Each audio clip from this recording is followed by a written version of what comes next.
the crew, okay. I just gotta tell you with a view, okay.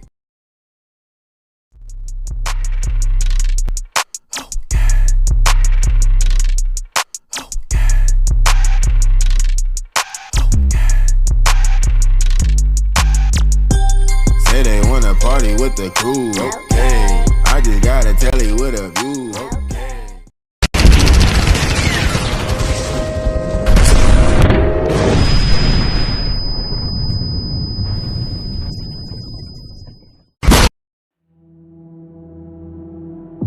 Are you ready? World Chess Super Bowl 3.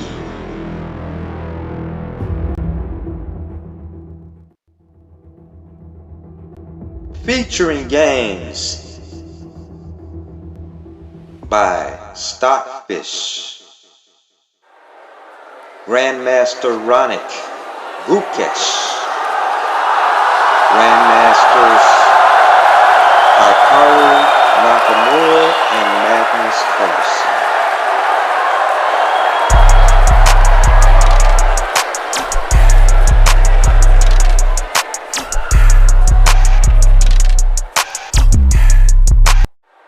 And now, let the games begin.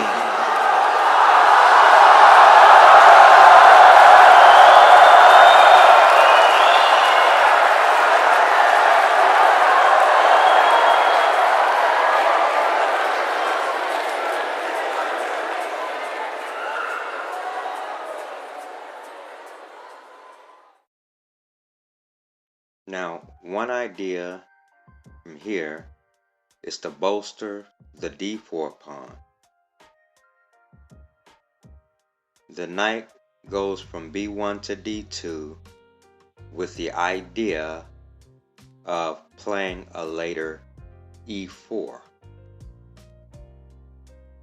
Now the c3 pawn is the pawn that usually bolsters the d4 pawn more so than the e pawn, because the e pawn wants to go to e4.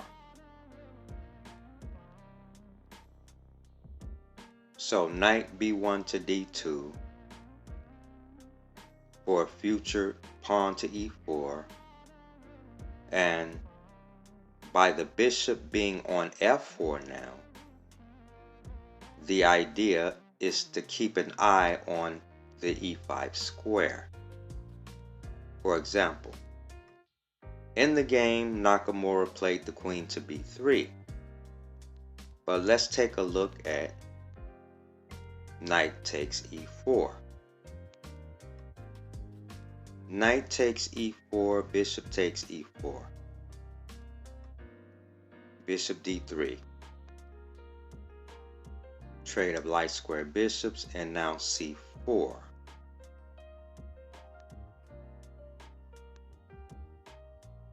Now white's next task is to contest black's pawn center and play a timely e4 pawn break. Bishop e7, b3,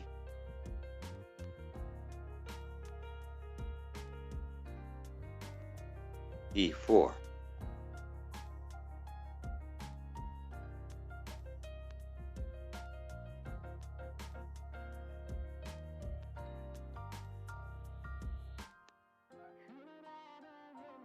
White grabs a pawn, black takes a piece,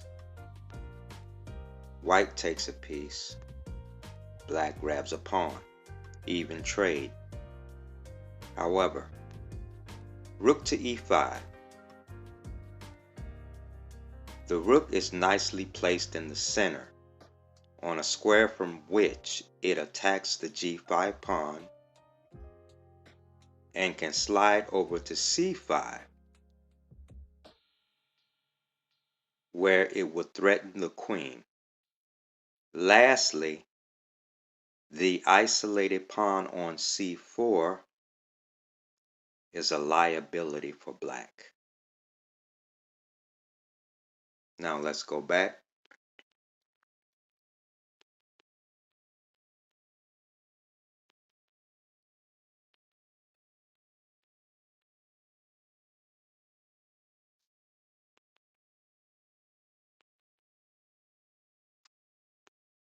In the game,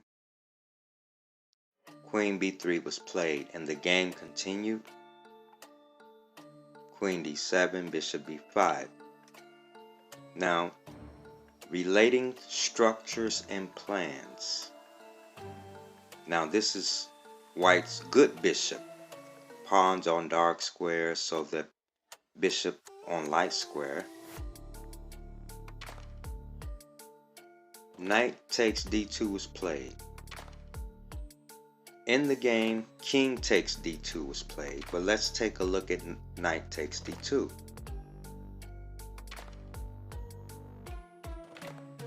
And after c4, queen a4. Here, White does well to pressure e5 by having the bishop on f4 and having the queen and bishop on the a4 to e8 diagonal puts tremendous pressure on e5. Now White must create additional tension by playing the pawn to e4. Rook c8 and now e4.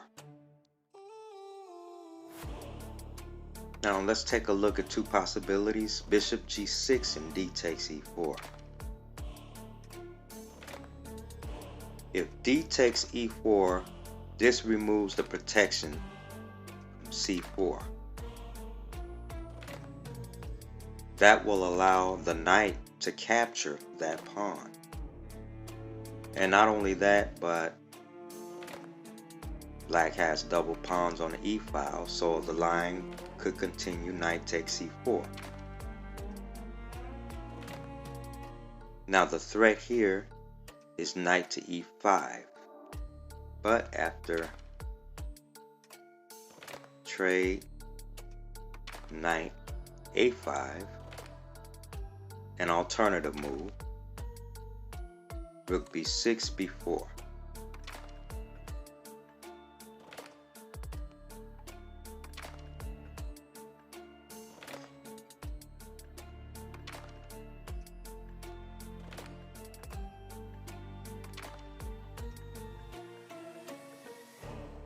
And not only is White dominating the queen side,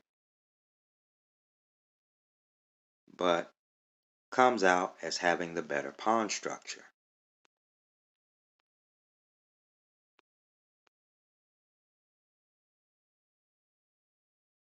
Now let's go back.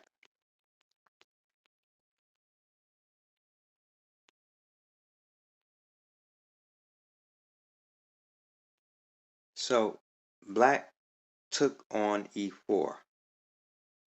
Now we're going to take a look at bishop to g6. Now after bishop g6,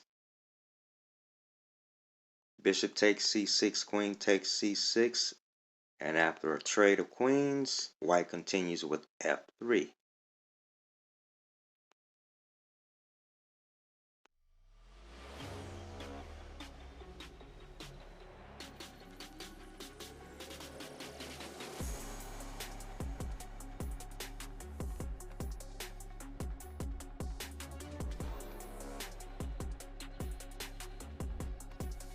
Now let's go back.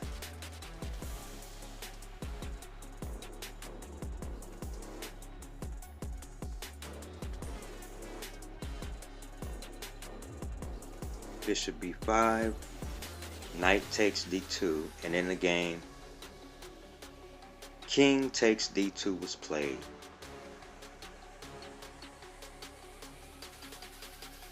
And after king takes d2, the game continued.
In the game, e4 was played.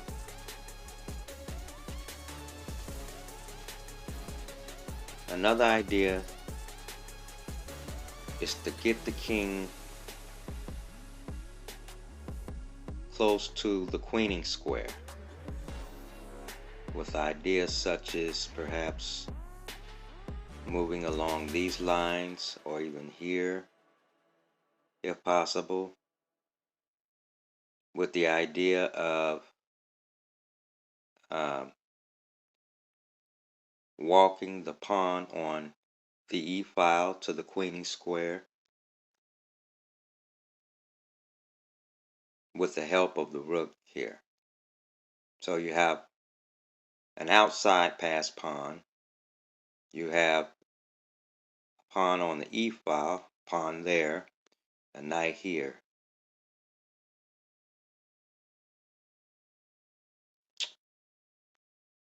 So in this line, king f5 is recommended.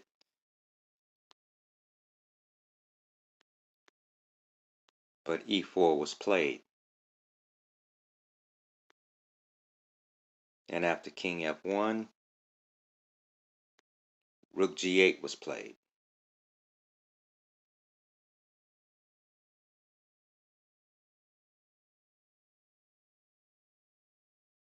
Now the knight on the king's side is completely shut down by the bishop on h2 and the pawn on f4 and the king on f1. So right now the knight is, in other words, in jail. But another move is king f5 here. And this line will continue king g2, stepping on the knight, king g4. And now rook c7 going after loose pawns. And only now does black play rook g8. Now black plays rook g8.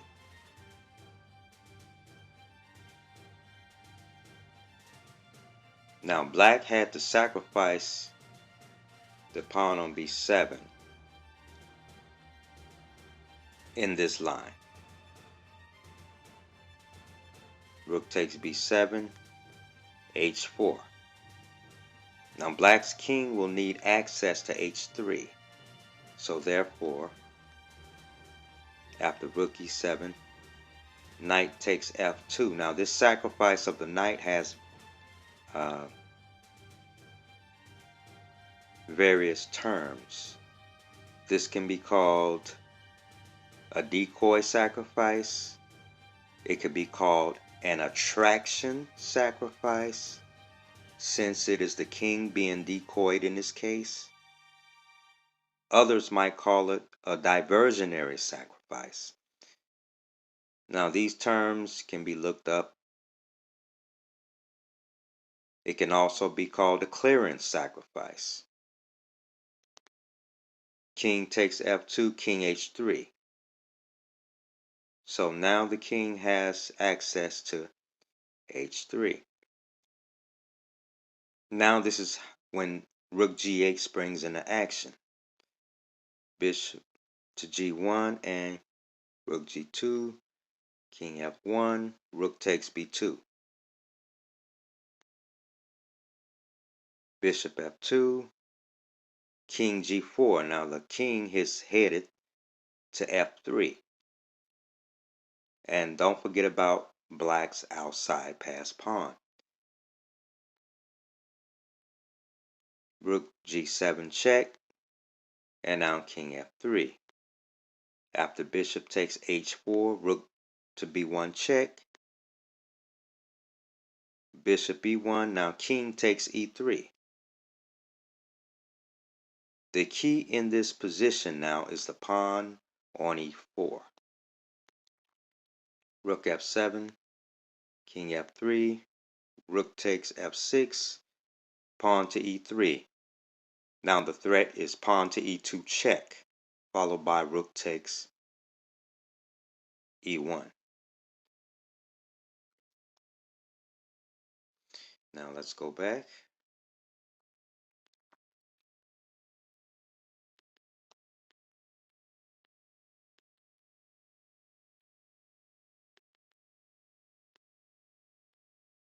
In the game, instead of king f5, bringing the king closer,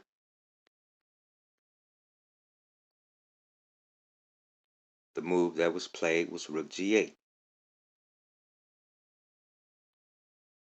And after rook c5, f5, rook e5 check, king f6, bishop g3, rook g4, rook e8,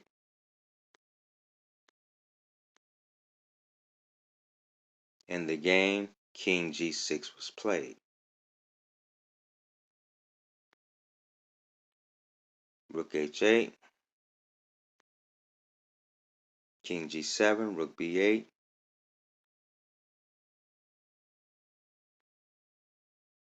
rook b7 check. In the game, rook b6 was played,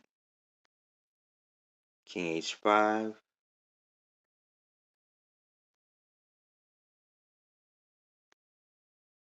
knight takes f2, king takes f2, king h3. Check. Now, this route that Carlsen chose is similar, but is a longer way around. Rook takes b2, bishop f2, king g4, check. King takes e3,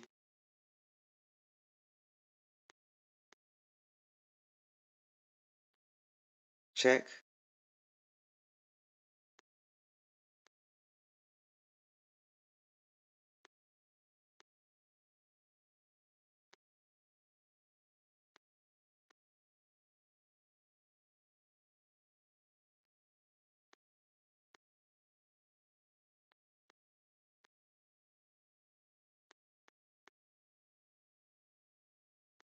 King f3, check, and king e4.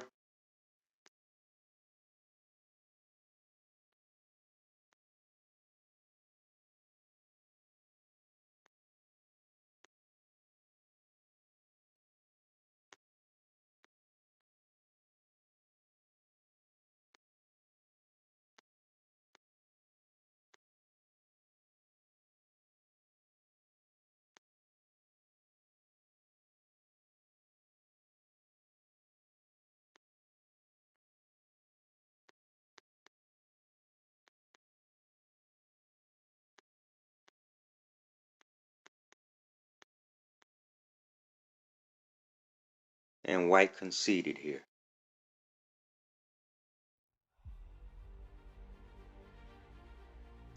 This is Stockfish versus Ethereal. It is a Nimzo Indian Defense classical variation.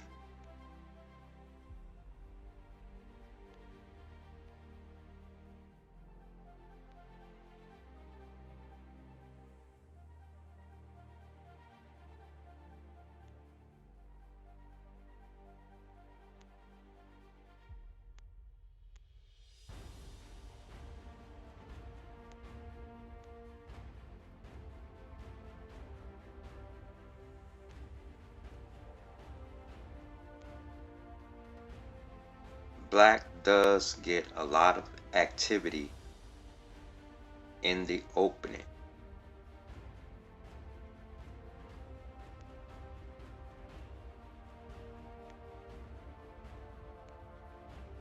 White wants to get all of his pieces developed before launching an attack.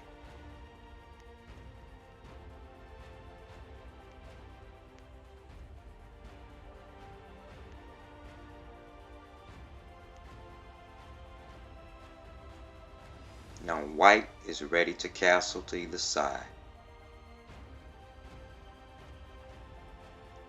Notice how black started attacking early. Well, there's a rule of thumb that says early attacks don't usually succeed.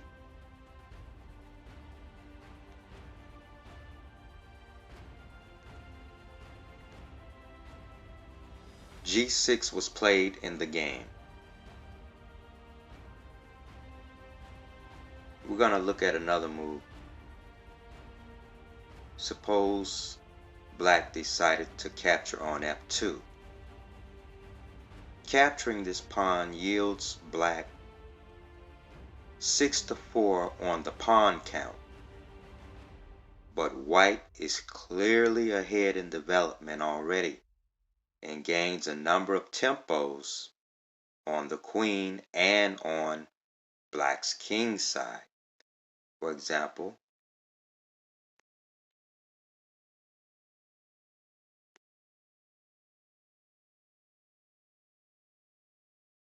here black would normally go to h3, but what if black captures the pawn on h2? Now this is pure greed. Rook h1 is devastating. By the queen being on c2, rook h1, the pawn on h7. Now black has no other choice other than to give up the queen or get checkmated.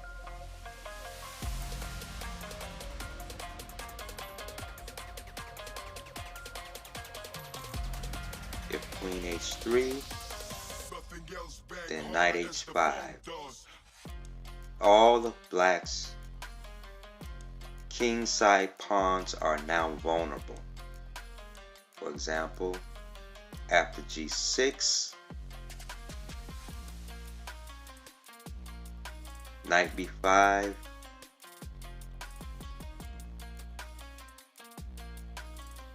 and after e4. Now this pawn on e4 is a clearance sacrifice. White sacks this pawn in order to clear the c1 to h6 diagonal. Queen takes h2 and queen h6, threatening checkmate on g7. And now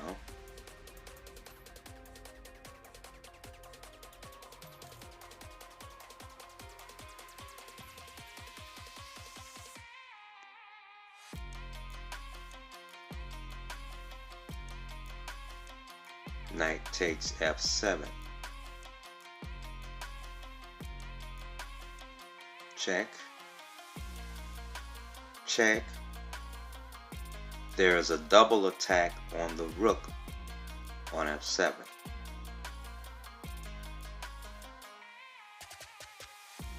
Queen e8 check, king h7, and now the queen will fall after knight f6 check, followed by rook h1 check. Actually, it's checkmate.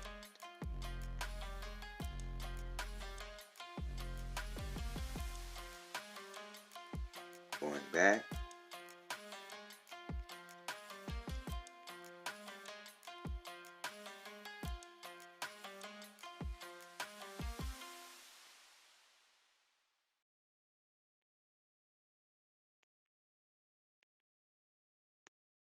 So in the game, g6 was played and the game continued. King b1.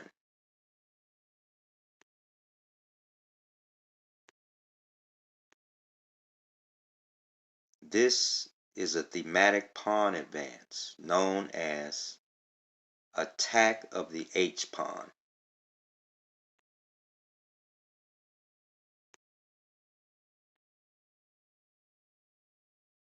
Now we're going to look at two moves here. The move played in the game was queen e3, but let's look at rook takes d1 check. After rook takes d1 check, then knight takes d1. Queen f6 followed by bishop takes b4, and after knight takes b4, queen takes c5.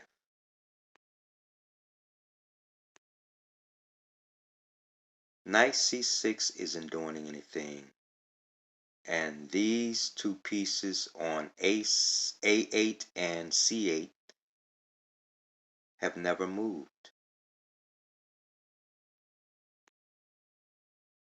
Bishop d7, knight e4, queen e7, knight d to f2, knight b4, and queen c7. Now this move of the queen to c7 is a dual purpose move. Not only does it exploit the pin of the bishop to the queen, but also prepares the queen's transfer to e5. Knight d5, queen e5.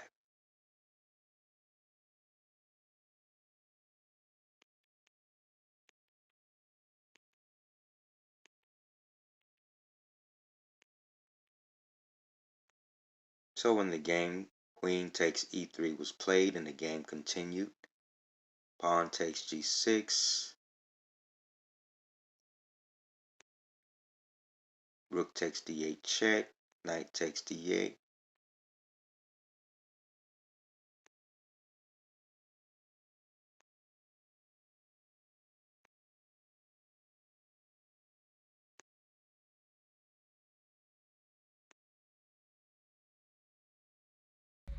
knight f7 was played in the game. Let's look at queen to d2. Suppose black tried to force the trade of queens or offer the trade of queens. White could respond with queen to c4. Now knight a4 threatens checkmate on g2, but white would simply block it by knight to c2.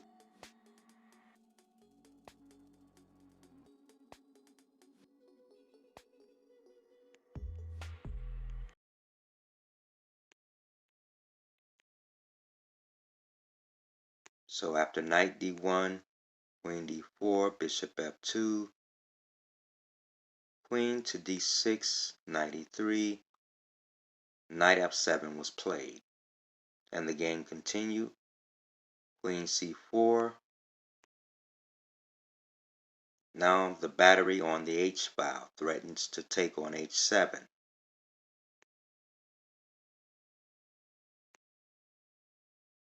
More pressure on the pawn on h6.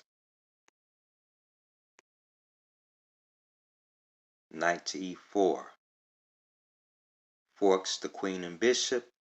Both knights hit on f6, and knight g4 hits on h6 along with the queen and bishop on the h file.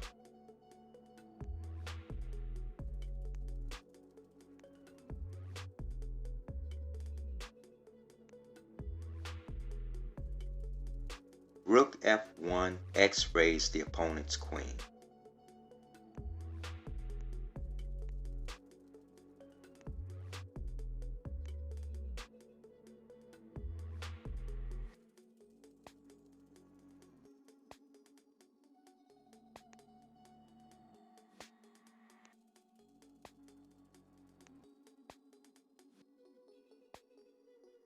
King to g8 was played in the game.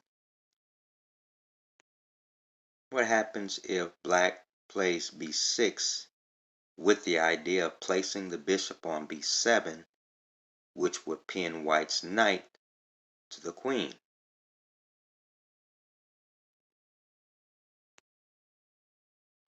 Knight g5.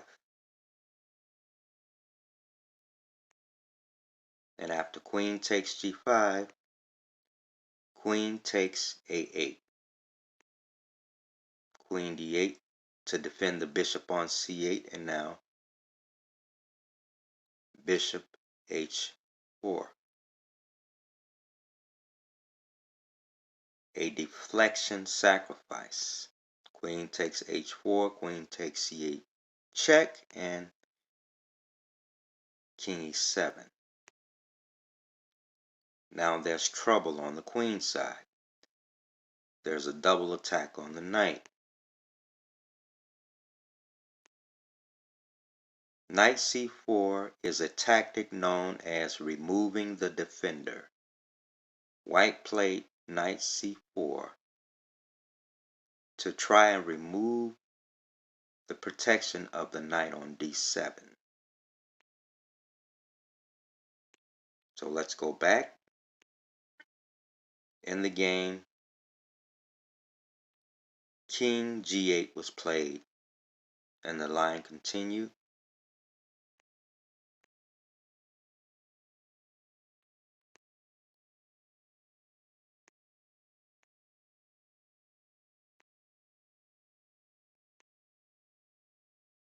Bishop d7 was played, but what happens if knight takes knight on e5? Knight takes e5. Bishop takes e5.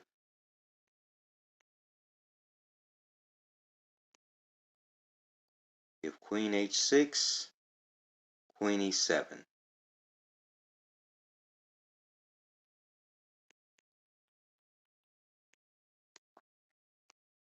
If rook f8, rook takes f8, queen d8. There's bishop d6, and there's bishop b5. Bishop d6 check, king f7, and queen e7 check.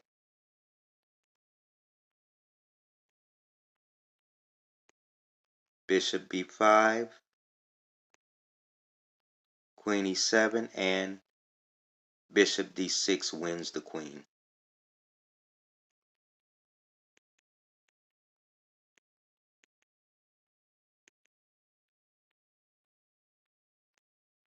Bishop d7 was played in the game.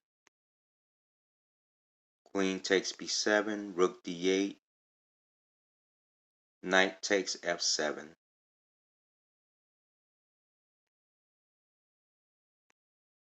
Bishop takes d8, a discovered attack on the queen, and black is completely busted.